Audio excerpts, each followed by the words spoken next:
हरे कृष्ण। दूर आकाश रे उड़ुथिबा गुड़ी को लक्ष्य करी जड़े गुड़ी उत्तोलनकारी दक्षता को अनुभव करने दरकार। गुड़ीटी जितेबाला उच्च आकाश को जाए ना उत्तोलनकारी बड़ जत्नर सहित से गुड़ी रे लगी रसी को केतेबेले टाणे आउ केतेबेले छाड़े। ए टाणीबा छाड़ीबार कौशलता अनुसार गुड़ी दूर आकाश को गति करे। आउ जदि ए टाणीबा आउ छाड़ीबा भितर रस्सी कटि जाए ना ताहले गुड़ी जेते उच्चरे थिले मध्य से धराशायी हो जाए। ए शिक्षा आम मानक पाई आमे माने होचे से गुड़ी जे आम जीवन में आमे बहुत उच्चरे गति करुचे, विभिन्न प्रकार दक्षता आमे अर्जन करिचे।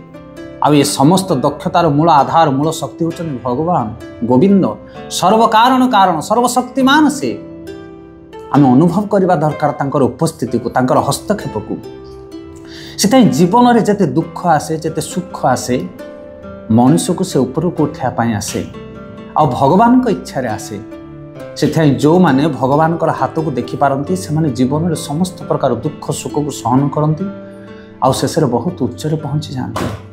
किंतु जो माने भगवान हस्तक्षेप को देखी पारती ना जीवन में आसुवा दुख सुख को सहन कर पारती ना कटई दियंती तांकर संपर्क को भगवान को ऊपर विश्वास को तुटई दियंती से माने जिते उच्चरे थिले मध्य धराशायी हो जाती। से धराशायी हो जाती सेमानकर स्थिति को से स्थिर रखिपारती ना। तेणु शिक्षा हूँ या कि आम सर्वदा भगवान सहित संयुक्त होकर रहिबा। जीवन में आसुथिबा दुख सुख भगवान हाथ बोली भावी भगवान इच्छा बोली भावी ताको ग्रहण करवा वरण करवा तांकर उपस्थिति को अनुभव करवा ताहले जाई आम जीवन में निश्चित भाव ऊर्ध्व को गति करवा। केबे संपर्क काटिबानी भगवान इच्छा को शास्त्र को साधु मानकर वाणी को निताय गौर प्रेमानंद।